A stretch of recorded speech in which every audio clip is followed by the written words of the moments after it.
जय श्री कृष्णा। राधे राधे। हिंदू धर्म में शायद ही कोई ऐसा त्योहार हो जिससे जुड़ी कोई पौराणिक कथा या कहानी ना हो। बात मकर संक्रांति पर्व की करें तो इससे जुड़ी भी कई कहानियां प्रचलित हैं।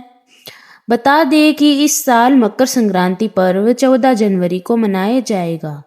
धार्मिक मान्यताओं के अनुसार मकर संक्रांति के दिन ही गंगा मैया भागीरथ के पीछे पीछे चलकर कपिल मुनि के आश्रम से होती हुई सागर में जा मिली थी। कहते हैं कि ये भी है कि इसी दिन भगवान विष्णु ने असुरों का अंत किया था। साथ ही इस पर्व की एक कहानी धर्मराज से भी जुड़ी है, जिसे इस पर्व में जरूर पढ़ना या सुनना चाहिए। आइए जानते हैं मकर संक्रांति पर धर्मराज की कहानी। एक समय जब पृथ्वीलोक पर बब्रुवाहन नामक एक राजा हुआ करता था। उसके राज्य में किसी भी चीज की कमी नहीं थी। इसी राज्य में एक हरिदास नामक ब्राह्मण भी निवास करता था, जिसका विवाह गुणवंती से हुआ था, जो कि बहुत ही धर्मवत व पतिव्रता महिला थी। गुणवती ने अपना पूरा जीवन सभी देवी देवताओं की उपासना में लगा दिया और वह सभी प्रकार के व्रत करती थी और दान धर्म भी किया करती थी। इसके अलावा अतिथि सेवा को वह अपना धर्म मानती थी। ऐसे ही ईश्वर की उपासना करते हुए वह वृद्ध हो गई। जब उसकी मृत्यु हुई तो धर्मराज के दूत उसे लेने के लिए आए। यमलोक में एक सुंदर सिंहासन पर यम धर्मराज विराजमान थे और उसके पास ही चित्रगुप्त भी बैठे थे। चित्रगुप्त जब धर्मराज को प्राणियों का लेखा जोखा सुना रहे थे, तभी यमदूत गुणवंती को लेकर पहुंचे।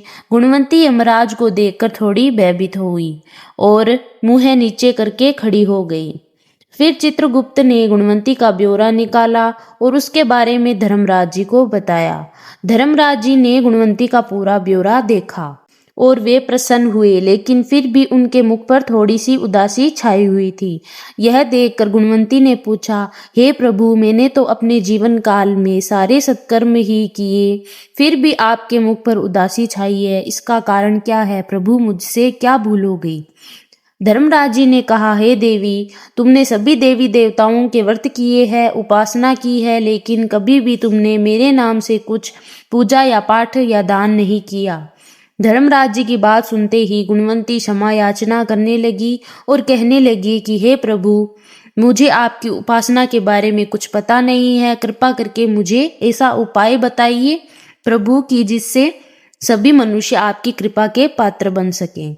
मैं आपके मुख से आपकी भक्ति का मार्ग सुनना चाहती हूँ और मेरी कामना है कि मृत्यु लोक पर वापस जाकर मैं आपकी भक्ति करूं और सभी लोगों को इस बारे में बताऊं।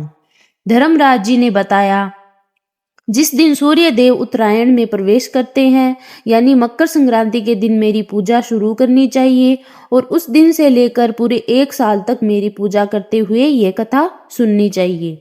साथ ही मेरी पूजा करने वाले व्यक्ति को धर्म के इन 10 नियमों का पालन अवश्य करना चाहिए। पहला, धीरज रखना यानी संतुष्ट रहना। दूसरा है कि अपने मन को वश में रखना और सभी को क्षमा करना। तीसरा, किसी प्रकार का दुष्कर्म नहीं करना। चौथा, मानसिक और शारीरिक शुद्धि का ध्यान रखना। पांचवा, अपनी इंद्रियों को वश में रखना। छठा, बुरे विचारों को अपने मन में न लाना। सातवां, पूजा पाठ और दान पुण्य करना। आठवां, व्रत करना और व्रत की कहानी सुनना। नौवां, सच बोलना और सभी से अच्छा व सच्चा व्यवहार करना। 10वां, क्रोध न करना। धर्म के इन सभी लक्षणों का पालन करते हुए 1 साल तक मेरी कथा नियम से सुने, दान पुण्य और परोपकार के काम करें और अगली मकर संक्रांति पर इस व्रत का उद्यापन करें। इसके बाद मेरी एक मूर्ति बनाकर विधि विधान से प्राण प्रतिष्ठा करवाकर हवन पूजन करें और साथ ही चित्रगुप्त की भी पूजा करें और काले तिल के लड्डू का भोग लगाएं। इसके बाद ब्राह्मण भोज करवाएं व बांस के कटोरे में 5 सेर अनाज का दान करें। साथ ही किसी जरूरतमंद को गद्दा, तकिया, कंबल, छप्पन, लोटा व वस्त्र आदि का दान करें। संभव हो तो गोदान करें। धर्मराज से व्रत की पूरी कथा सुनकर गुणवंती ने पुनः धर्मराज जी से प्रार्थना की कि हे प्रभु, मुझे फिर से मृत्युलोक में जाने दीजिए, जिससे मैं आपका व्रत कर सकूं। साथ ही इस व्रत का प्रचार भी लोगों में कर सकूं। इस पर यमराज जी ने गुणवंती को धरती लोक पर फिर से जाने दिया। धरती पर वापस आकर गुणवंती ने धर्मराज द्वारा बताए गए व्रत के बारे में अपने पतिदेव को बताया।